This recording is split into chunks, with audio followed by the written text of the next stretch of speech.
Hello, everyone. This is Vicky from fangirlreview.com. We are here tonight to discuss the latest episode of The Flash called The Fury of Firestorm, Season 2, Episode 4. Jay, go ahead and introduce yourself. What's up, peoples? Looking forward to a lively discussion. Lively discussion. Aren't all our discussions lively? Yeah, this one's gonna take the cake, though. Well, go ahead and get started, Jay, because you had a quick comment right before we got started about the show. Apparently, this episode should have had a subheading of "This is why we do background checks." Yeah, Um, like I'm very confused because when you looked into him, and then Cisco said, "Oh, I found his police record or his criminal record," and I'm like, "Well, why didn't that come up number one?" And you're like, "Oh, well, it was sealed." There was no reason for it to be sealed unless it happened when he was a minor. But it didn't sound like it happened when he was a minor, so it couldn't have been sealed. But I guess we weren't supposed to pay attention to details like that because it sounded like it was assault and battery and all that type of stuff, and that you can't get that discharged from your record. So well, I don't understand. I guess we kind of need to start at the beginning. But Okay. yeah, Very true. So last week's episode ended with Dr. Stein collapsing in a blue flame, and he so now they have to find somebody else compatible with him because he's all unstable. He needs the other half that Ronnie used to fulfill, but Ronnie's gone. Um, that's about right. and so now, you know, Caitlin basically ran all through people's HIPAA and just destroyed HIPAA and looked at their medical records and found two guys, uh, Henry Hewitt and Jefferson Jackson. Okay, so before I start this, DC with these names. Who comes up with these names? I can't stand DC with these horrible names with what is that, alliteration? It's Yeah, always this like, can we not? Can we take a moment and think of more creative names? like y'all couldn't call him, Tyrone Jackson. Oh no, it wouldn't have to be stereotypical black names, but it could have just been Michael Jackson, whatever. Just Sean a Jackson. name that didn't have the same letters. That's all. I'm like, are you? As soon as I saw it, I'm like, are you serious? Are you serious? I can't stand DC. Oh, you gonna hate that? You gonna hate that name that I'm gonna have to bring up at the end of this episode. So the two of them. So those are the potentials. Hewitt is this smart scientist guy. Jackson was going to be a football star, but because of the accelerated explosion, tore up his knee and couldn't go to college because he didn't have no money. So now he works in a garage. All right. Caitlin is all for the scientist guy. Barry's like, I don't know. Let me talk to Jackson. He seems on the up and up. They go, Stein and Barry go talk to Jefferson. He's like, I don't want to talk about that crap. It ruined my life. No, go away. And Hewitt's like, oh, yay, sure, sign me up. I am meant to be more. Cisco's like, the guy's arrogant, but whatever. Everybody else is happy for it. Barry's like, I don't know about this. Well, first of all, he was too happy. He was too happy. And they couldn't tell something was wrong with that. Like, the dude sounds like an egomaniac. He sounded crazy. I agree. He sounded like an egomaniac. I'm like, for people who are supposedly so smart, they do some dumb stuff in there. Because he just straight up sounded like an egomaniac. And I think the other thing was like the reason why Ronnie and Stein worked together because they were so different. Mm-hmm. Like, and as soon as it didn't work, he was, woo. He flipped out, and then as he was walking out, his hands like flame on, and there's a little bit of fire happening. Okay. On the other note, we have Your favorite character? Francine West, the former. She finally gets to sit down and meet with Iris, and Joe's there, and Iris is like, "Listen, I'm gonna talk to you real, and I'm gonna keep it 100. I don't want you in my life. Leave me and my father alone. You are the weakest link. Goodbye." I don't want you trying to blame it on him, so I'm gonna come at you and I'm gonna tell you what it is. You are the weakest link. Goodbye. I'm like, Jesus. Like, dang. I mean, woo! Like, you just going for it. Like, there it is. Bam. So then later on, Francine shows up to Joe's job, and she's like, "Oh, I just wanted to see her, blah blah blah, but I need to tell you the truth. I'm dying." I'm like, really? I hated that. I'm like, that is so typical. I was like, with that. She should have when she first said, "Look, I need to talk to you because I'm about to. I got like a year left, and I'm probably not gonna make it. So yeah. I just want to talk to y'all." What part of the year are we in? She said by the end of the year she's dead. Basically. Yeah. So I'm thinking she got 6 months, 3 months. Where are we at in the year? I'm gonna say, seeing as how they said it was 6 months after the whole thing at the beginning of the year, I'm gonna be liberal and say it's April or May. No, it can't be. Then it has to be in the fall. Then it has to be in the fall because we saw the football team out on the field. So that means it's August and September, which means she's supposed to be dead by December. Exactly. She has just a few months to live. Yeah. And it didn't look really hot out, so I'm gonna say it's a few months to live. So it can't be summer football. So Joe tells Iris, like, "Listen, if you want to see your mother, I'm fine with it. Don't, I'm a grown man, whatever. She dying, go talk to your mother." Which is the honorable thing to do. It's beautiful, beautiful. Go ahead. It's the right thing to do in that situation. I still say it's BS she had to pull that card. I agree. Yeah, so that was kind of messed up. I mean, it still shouldn't have. She shouldn't have expected anything different, especially seeing how she didn't lead with that. If she would have came in and led with that, like, "Look, Joe, I know I ain't supposed to be here, but I need to talk to you. I want to see her. I want to see both of y'all because I got something I want to tell y'all." Then fine, but I just want to see my daughter. I just want to see my daughter. I want to have a relationship with my daughter. Oh, I'm dying because y'all done rejected me. Really? Really? and on top of that, you spent 20 years away? Yeah. Mm-hmm. Yeah. Okay. Yes. So, but we did kind of gloss over the whole Barry and Patty Spivot episode of romantic non-entanglement that they keep doing. Oh yeah, they keep beating around the bush. It's hilarious. It's got to the point now it's just straight up funny. I'm sorry. Go ahead. Well, apparently, Patty is doing everything in her power to get her to notice her, to the point where she's just like bringing him random stuff. I know. She was like, "Hey, I heard about a shark man." I would have called you, but you never called me. I'm like, damn, really? Yeah. And then he was like, "Shark man," and he was like, "No, she's human DNA." And she was like, "Really? Oh man, really want Shark Man to exist." I was like, "Oh, okay."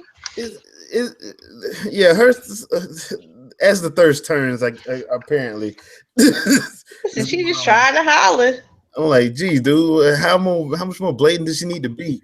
And of course, we still have. Also, don't forget to mention how Joe was like, "Listen, Barry, I understand Iris is your first Oh yeah, yeah. And he makes that funny joke. He was like, "What's up with you and my partner and Irish triangle that you always seem to have?" I Yeah. was like, "Oh." Here's the messed up thing about it. I'm like, and Joe had a point. Like, look, dude, get over it. Because at this point, get over it. It ain't happening. Yeah, it ain't. At least it's not happening at this point. Get over it. Go on a date so Iris can get mad and break y'all up, and then and go from there. Because apparently, it's like it's basically been said again that Barry was still harboring feelings for Iris. Once again, I'm like, bro, you gotta. I don't think she's feeling you, bro. Seriously. I mean, she's gonna keep making you save her from stupid crap, but I don't think you got a chance with that, partner. So you might want to just go test the ocean a little bit because I don't think you got a chance with that. And I'm kind of glad Joe just went on to put it out there because that way you don't have to deal with that. Back in the last half of the episode, though. Oh, and your boy Harrison Wells from Earth 2. I don't understand how they went through the entirety of Star Labs and did not notice this dude walking around. Nope. They're like, There's a shot in the episode where I think it was Cisco had just walked around the corner and he walks around right behind him.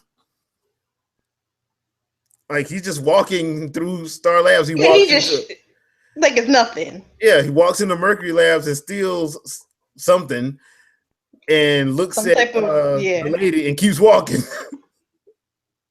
Oh, like really? Like, okay, bro, that just looks evil at this point. So it's it was kind of weird seeing Harrison just do that. And then we get to the end of the episode because the big blow up of this episode was Caitlin pretty much just straight going off on Jackson because he just didn't want to do it. Yeah, Jackson's like, "What? You want me to do what? Yeah. Nah, I'm good. Nope. The way he did it was like, well, you had really good grades, but you didn't go to college. What do you just never you get one step back and then blah blah blah? You just give up." Yeah, I'm like, she got in his grill. I'm like, what? I'm like, you don't know that man's life. You don't know his story. Don't be judging him. Like, go sit down somewhere. But it was weird because Jax actually had the temperament that I think anybody would have had. They'd have been like, okay, yeah, I ain't doing this. At first, anyway. Like, I ain't doing this. What's the point? See, and I would trust him more because he said no in the beginning. Yeah. You would think anyway. Of course, Barry has to go talk to Caitlin because that's pretty much what he does and gets her to see that, maybe we need to talk to Jax. Jax probably ain't as bad as you think he is, especially since now we know Hewitt has a freaking arrest record. Hence why they should do thorough background checks. Mm-hmm. So they go to find Jax. She goes to try to talk to him. At first he's not trying to hear it until your boy Hewitt shows up and tries to, I don't know, kill him, I guess. Kill everybody, him and Caitlin. So, of course, he throws a carburetor at the back of his head. That was awesome. Knocks him out, and they get away. They go back to Star Labs, and they have like a little bit of time because Stein is burning up. He's at like 140 degrees. He's burning up. The power cell finally went out, so they have to merge, and they have to merge now. And they merge, and it works. And just in time, too, because Hewitt is at a football field extracting power and pretty much causing a ruckus. So therein lies the climactic final battle, and it actually wasn't that bad. It really wasn't that bad. No, the two of them worked together to throw him off and take him down. Yep. So he got taken down. They have their little the next day they have their little thing where Stein says he's going to Pittsburgh again. So now we know how they got Firestorm for Legends of Tomorrow. That's the whole purpose of this episode. But there was an actual little teaser at the end of this episode. They had King Shark from DC on there. Yes. And he looked good. It looked like a good King Shark. I really enjoyed that the Shark Man was real. Yeah. And And I was like, it was the best moment because Barry is, talking about second chances, doing the voiceover, and then he's as the Flash, and he's standing there looking into the coffee shop where Patty is, and he's looking at her longingly. And then it's choked. This big monster hand comes from the side and yokes him up. I'm like, what? Mid narration. Oh my gosh, it was the best moment. But I have to give it to him though. This is the second time that show has produced very good CG. Because the first time was on Gorilla Grodd. This time it was on King Shark because that thing looked like a great white with legs. Mm-hmm. It even had the scars. So, I don't know who those guys are that do they CG, but they need a raise. Yeah, especially for like a TV show to have that great of a CG is amazing. Yeah, they need a raise because I'm sorry if that's what they're doing on TV. The movies have no excuse. None. But yeah, that part was hilarious because he's doing the whole little time and all this good stuff. You see the hand, and in mid speech, he just gets choked. And Patty runs out, empties a clip. It doesn't do anything. And of course, Harrison shoots it with I don't know what the new Halo 5 rifle. I guess that thing was the new light rifle from Halo 5. Mm-hmm. That's what he shot him with. And that's when he finds out Harrison Wells from Earth 2 is walking around, and then it fades to black, and that's the end of the episode. Good episode, in my opinion. Oh yeah, I really. Good. Yeah, especially that last 5 minutes with King Shark. That shark, I can't. In other words, did not see that coming.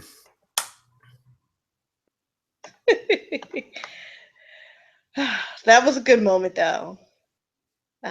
So I think we're going to see more. Francine is not gone yet. Oh, we didn't talk about that. Yeah. So, Iris meets with her mother again, now the dying mother, and Iris is like, I didn't at first trust you, so I looked into it, and you're right. You were telling the truth. You are dying. However, I'm an investigative reporter, so I looked more, and you gave birth to a son 8 months after you left. So who was the father? Do I have a brother? You never told my dad? And she was like, you know what? It don't even matter. I don't want you in my life. Stay away from me and my father. And like, how dare you not even tell my dad? Like, that would break his heart to learn that he had a son that he never even got to raise. Which I don't think the son lived. I don't think the boy or whatever, or he was messed up because she was on the drugs. I don't think he's around. Oh, I think he is. Oh, wait, no, he is. He is. I think he that's is. true. Never mind. It took me a moment. I forgot because that's right. We're supposed to see him this. Yep, because that's how they're going to bring in Wally West. Yes. Because in the comics, Wally is the nephew of Iris. And that's how Wally becomes Kid Flash under Barry. So now they're just basically changing it because Iris doesn't have in this interpretation, Iris was an only child supposedly. Now they're going to probably say that Wally is Iris's younger brother. Mm-hmm. So yeah, Wally West, people. We're probably going to get him. We know we're getting Wally West. Now we know how. So yeah, you're going to have another name you hate. Unfortunately. Another West. Yep. Now the funny thing is going to be how they're going to give him his powers, because in the comic, I forgot how Wally did it in the comic. I don't think it was lightning though. So it's going to be interesting to see how they do that in the comic in the show, how he gets his abilities, because I don't think Joe's going to want him to do that. Be working with them. I don't think, and I don't think he's going to have a choice. He's going to have to let him do it. Yeah. So it should all be interesting. Mm-hmm. The previews for next week, we have Wells. So it looks like we'll get more of getting to know this new Wells and what he is up to. Apparently, he doesn't like Zoom. So. And Zoom doesn't like him, apparently. Well, Wells of any dimension apparently has problems with speedsters. Apparently. Good or bad speedsters. Which surprises me that they didn't have Jay in this episode. Oh yeah, where is he? Yeah, he should have been in this episode. I would have thought anyway. I mean, shouldn't he have been at least walking around in the background or something? Or shirtless, because that's how Caitlin likes it. I mean, listen, they gotta sell it to the audience, so whatever. Otherwise, I mean, no offense, but Barry is getting boned, so he's a cute little baby face, but that's not really much. As the thirst is not much either. As the thirst turns. So the only good-looking one really was Wells. Dang. And that's not really much. Wow. So, okay. Listen, it's a CW show, so that means there has to be shirtless guys. Apparently. But let's be honest, we know what we are watching on the CW. We know what we are here for. So you know who they're catering to. Let's let it be what it is. Yeah, but if you were looking for Jay Garrick, he was not in this episode at all. No. So my guess is he'll probably be back at a later episode. Oh yeah, he'll show back up. Yeah, because Caitlin got to get her thirst on. Hey, he was flirting right back, so it's not real thirst. I'm talking about before he started flirting back. He was flirting. Before he started flirting back, that was straight up sexual harassment. What she was doing. Listen, she good. Oh, yeah, apparently. I mean, he doesn't have the cutest face though, so that's my problem. But whatever. Wow. All right. Yes, men, women are just as shallow as you are.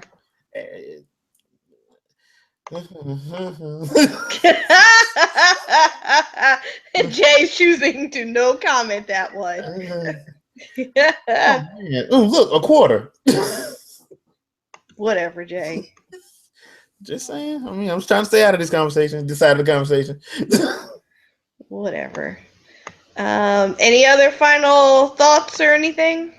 No, just tune in next week for more of As the Thirst Turns. Whatever. All right, so Jay, you have anything you want to pimp out? No, not tonight, not this week. I'll probably have some stuff up next week, though I don't know of what. So I'll probably get back to doing some gameplays probably next week. So to make up for the lack of gameplay, it's going to be this week. Yes, and as always, you can definitely check us out on the Gamers at Large. Wednesdays at 8, Sundays at 8. And definitely check out what's going on Fangirl. I might start dabbling in Periscope, so we'll see how that works out. We'll see. I'll let you guys know. And yeah, that's about it. All right, everybody. Thank you. And good night. Good night.